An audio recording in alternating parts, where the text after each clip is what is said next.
Sorry, second year. Hope you all fine. In the last lecture, we have studied about steady current, continuous flow of current, steady current कहलाता है. के साथ हमने drift velocity पढ़ी थी. Today we are going to study Ohm law, an important law about in the point of view, electricity point of view से ये एक important law है. जैसे कि हम जानते हैं बहुत सारे मटेरियल, लास्ट टॉपिक में भी हमने पढ़े थे कि बहुत सारे मटेरियल्स में फ्री इलेक्ट्रॉन्स होते हैं. जब भी हम इलेक्ट्रिक फील्ड या एक्सटर्नल पोटेंशियल उसको प्रोवाइड कर लेते हैं तो वो मूव करना शुरू कर लेते हैं किसी खास डायरेक्शन में. अगर इसी तरह अगर हम उनके साथ वायर जोड़ लें, उसके साथ वायर जोड़ ले या मेटल जोड़ ले और वोल्टेज अप्लाइड कर ले तो ये एक तरह का चार्ज कैरियर, ये एक तरह के चार्ज कैरियर बन जाएंगे और करंट जनरेट करेंगे. ओहम लॉ हमें तीन चीजों के बारे में रिलेशनशिप देता है. एक वोल्टेज के बारे में, एक करंट के बारे में और एक रेजिस्टेंस के बारे में. वोल्टेज और करंट के बारे में तो आप लोग जानते हैं. रेजिस्टेंस के बारे में हम आगे अगले टॉपिक में, नेक्स्ट टॉपिक में पढ़ेंगे. सबसे पहले इन तीनों के बारे में जो कंसेप्ट दिया था वो जॉर्ज सिमन ओहम ने दिया था इन 1826 में. अकॉर्डिंग टू दिस लॉ कहता है कि जब भी हम वोल्टेज अप्लाई करते हैं किसी भी रेजिस्टिव सर्किट में, करंट फ्लो करता है. अब उसने हमें बताया कि करंट का मैग्नीट्यूड क्या होगा और वोल्टेज कितनी होगी, ब्ला ब्ला कुछ इक्वेशन से हम डिराइव कर सकते.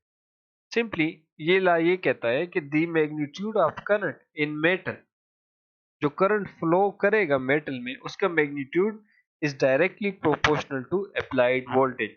मीन जितना ज्यादा वोल्टेज होगा उतनी ज्यादा करंट भी प्रोड्यूस होगा as long as the temperature of the conductor is kept constant. लेकिन उसके लिए शर्त ये है कि टेम्परेचर उस कंडक्टर का कांस्टेंट रहना चाहिए. I is directly proportional to V, कि जितना ज्यादा जो करंट है वो डिपेंड करता है वोल्टेज पे. वोल्टेज ज्यादा होगा तो करंट भी ज्यादा होगा, वोल्टेज कम होगा तो करंट भी कम होगा. लेकिन उसके लिए शर्त ये है कि उस कंडक्टर का टेम्परेचर कांस्टेंट होना चाहिए. या हम इस लॉ को यूं भी डिफाइन कर सकते हैं. This law state that the current in a DC circuit, एक डीसी सर्किट में directly proportional to applied voltage and inversely proportional to resistance. और इनवर्सली प्रोपोर्शनल टू किसके? रेजिस्टेंस के हैं. जैसे इस इक्वेशन में, फर्स्ट इक्वेशन में आप देख सकते हैं current directly proportional to V, voltage के डायरेक्टली प्रोपोर्शनल है.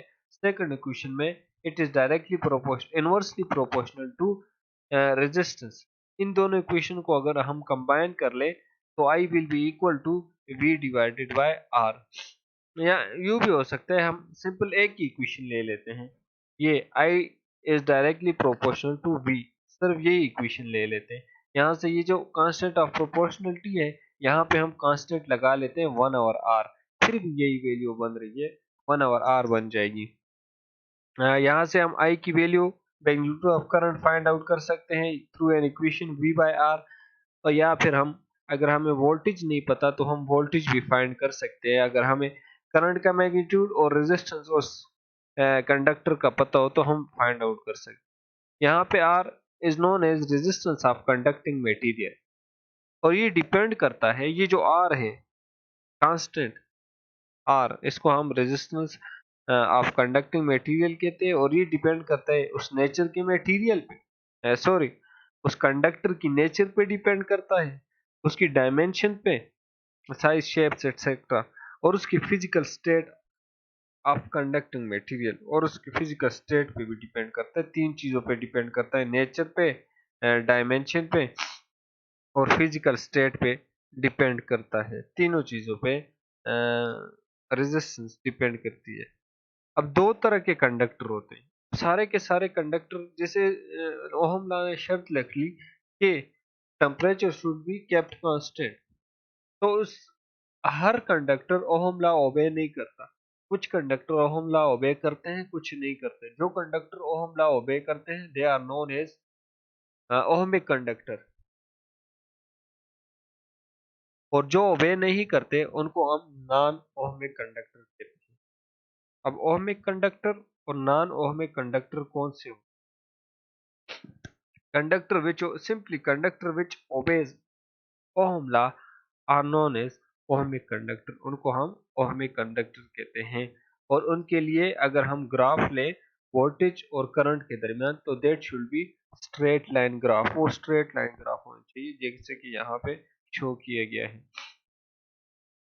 Conductor which obey Ohm law have a constant resistance, और वो कंडक्टर जो ओहम लॉ को ओबे करते हैं दैट हैव कांस्टेंट रेजिस्टेंस। अगर रेजिस्टेंस कांस्टेंट हुआ तो वो ओबे करेंगे ओहम लॉ को।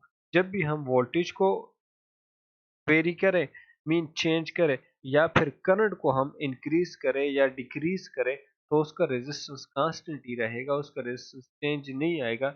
ऐसे कंडक्टर को हम ओहमिक कंडक्टर कहते हैं। A graph of the current versus the voltage across the conductor will be a straight line. इन दोनों के दरमियान, वोल्टेज और करंट के दरमियान जो ग्राफ होगा that will be straight line for ohmic conductor.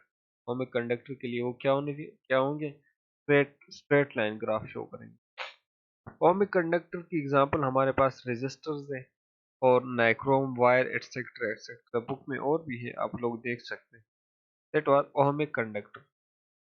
अब नॉन ओहमिक कंडक्टर कौन से होते हैं? सिंपली उसके opposite, that conductor which do not obey Ohm law, those conductor which do not obey Ohm law are called non ohmic conductor. अब जैसे हमने पिछले टॉपिक में पढ़ा था कि पिछले नहीं बल्कि ओहम लॉ की डेफिनेशन यही थी that temperature should be kept constant.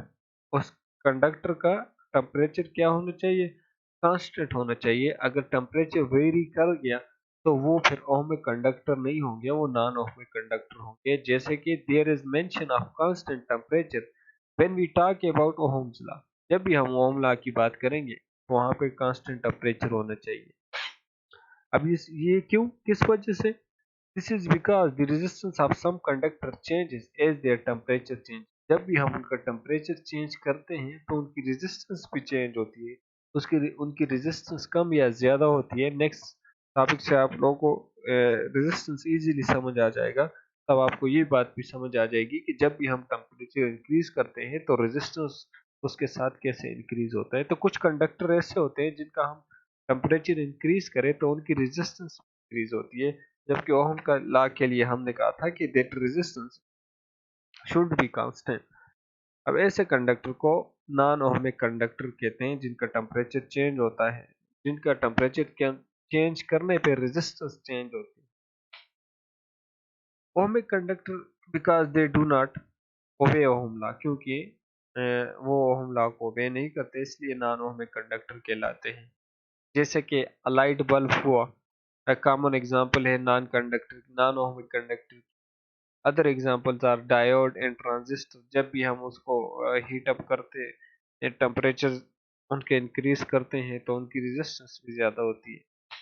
In a light bulb, the resistance of filament wire will increase dramatically as it warms from room temperature to operating temperature. Light bulb के अंदर जो filament होता है उसकी resistance कहता है increase होती है जैसे जैसे उसका टेम्परेचर हम हाई करते हैं या ज्यादा करते हैं। नानो that are non ohmic conductor. और इनके वोल्टेज और करंट के दरमियान जो ग्राफ होगा वो स्ट्रेट लाइन नहीं, वो जैसे भी होगा लेकिन स्ट्रेट नहीं होगा, कर्व होगा, स्ट्रेट पाथ शो नहीं, स्ट्रेट लाइन शो नहीं करेगा। हाँ, तो अब हम पढ़ेंगे electrical resistance. Now about electrical. कभी रास्ते में जंप खड़े आए हुए हैं, जब आप गाड़ी में मूव करते हैं, आप 80 की स्पीड से मूव कर रहे हैं गाड़ी में और रास्ते में जंप आया, तो ड्राइवर क्या करता है? ड्राइवर ब्रेक लगाता है, गाड़ी की स्पीड स्लो करता है। किसकी वजह से? उस जंप की वजह से। वो जंप ने क्या किया? उसके मोशन में एक तरह की रुकावट बना, उस गाड़ी के मोशन में एक तरह की रुकावट बना, या खड़ा हुआ, या दरमियान में पत्थर आए रोड के दरमियान में। आप खुद भी अगर पैदल चल रहे हो तो रास्ते में खड़े आ जाए या फिर पत्थर आ जाए तो आपकी मोशन जो है वो असरअंदाज होगी, आपकी स्पीड स्लो हो गया, पहले तेज चल रहे थे, जब खड़े आए, पत्थर आए या जंप आया तो आप स्लो चलने लगे। तो ये जो ऑब्स्टिकल है, इन्होंने क्या किया, आपकी मोशन को इफेक्ट किया, आपकी स्पीड को इफेक्ट किया। इसी तरह इनको इनको हम रेजिस्टेंस कह सकते हैं, ये जो जंप थे या खड़े थे, क्योंकि इन्होंने आपके मोशन को इफेक्ट किया। इसी तरह इलेक्ट्रिकल रेजिस्टेंस, इनको हम ओहमिक रेजिस्टेंस भी कहते हैं, इनको हम इलेक्ट्रिकल रेजिस्टेंस भी कहते हैं। It measure of the opposition to current flow in an electrical circuit। ये जो opposition है, opposition मीन रुकावट, जो करंट फ्लो के रास्ते में रुकावट आ रही है, उसको मैयर करने के लिए हम क्या यूज करते हैं, इलेक्ट्रिकल रेजिस्टेंस कहते हैं। Resistance is measured in ohm, या हम इसको मोर इजीली यू भी डिफाइन कर सकते हैं, resistance is the opposition offered by the substance to the flow of free electron। जो फ्री इलेक्ट्रॉन मूव कर रहे हैं, उनको जो ऑपोजिशन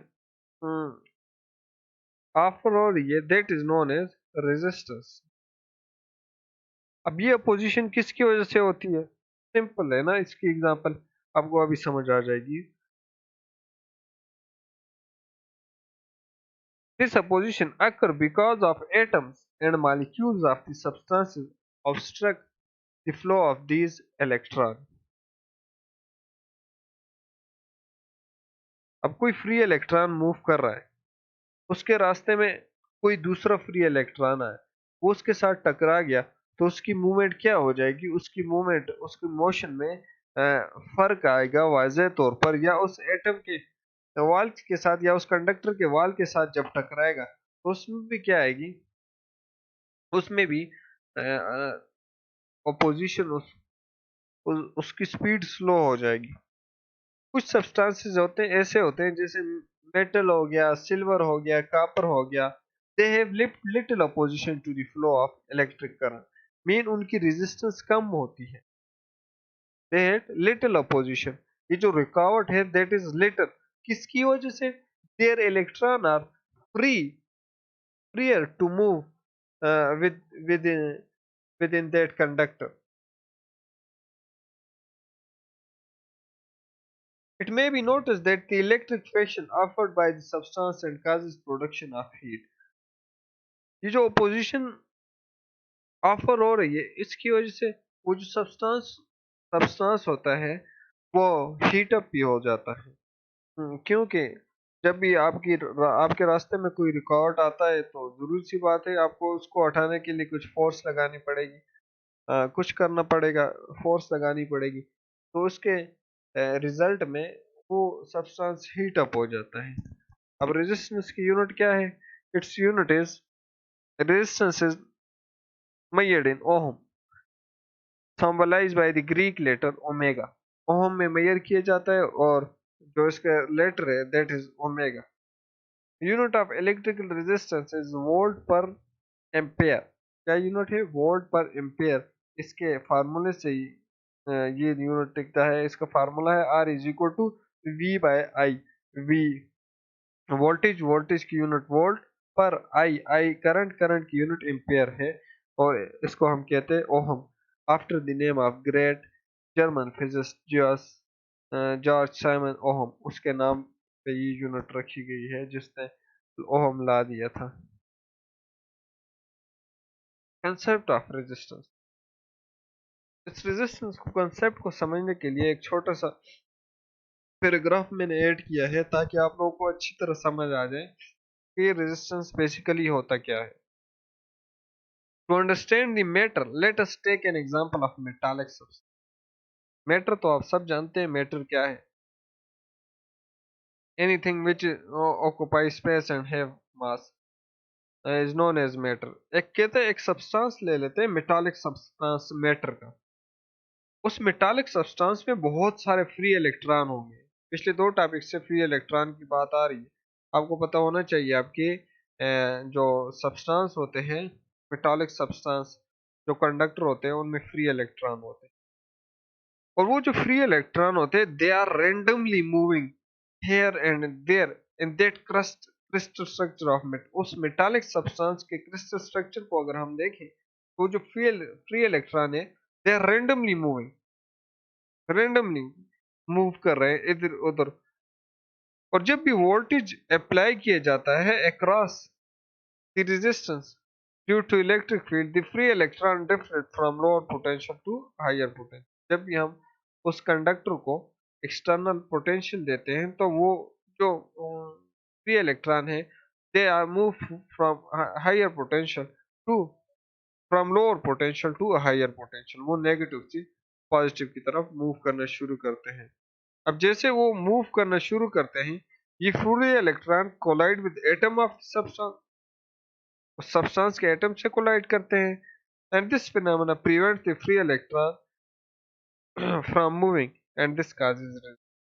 अब जैसे ही हम कहने का मतलब ये है जब भी हम किसी कंडक्टर को एक्सटर्नल वोल्टेज प्रोवाइड करते हैं तो ये जो इलेक्ट्रॉन होते हैं फ्री इलेक्ट्रॉन वो लोअर पोटेंशियल से हायर पोटेंशियल की तरफ मूव करते हैं।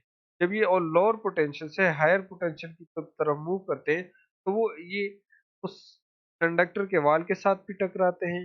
उस कंडक्टर के जो एटम्स है उसमें के जो इलेक्ट्रॉन है उनके साथ भी टकराते हैं। अब वो क्या करते हैं उनका काम क्या है उनकी मोशन को स्लो डाउन करते हैं और इसी को हम रेजिस्टेंस कहते हैं। रेजिस्टेंस कुछ चीजों पे डिपेंड करती है। किन किन चीजों पे डिपेंड करती है? ये डिपेंड करती है लेंथ पे। जितनी ज्यादा मटेरियल की लेंथ होगी उतनी उसमें रेजिस्टेंस ज्यादा होगी। जितना ज्यादा लंबा रास्ता होगा उतनी ज्यादा रेजिस्टेंस भी ज्यादा होगी। हमारे यहाँ तो जम खड़े बहुत होते हैं ना। It depend upon the area पे भी डिपेंड करता है। इनवर्सली डिपेंड करता है। जितना बड़ा एरिया होगा उतनी कम रेजिस्टेंस होगी। एरिया बड़ा रेजिस्टेंस कम होगी। And also depend upon the nature of material. Material की नेचर पे भी डिपेंड करता है। ये मटेरियल किस किस्म का है उस पे भी डिपेंड करता है। रोड पे भी डिपेंड करता है मोटरवे है या जीटी रोड है या हमारे मानसरा का रोड है। अब डिपेंड करता है ना।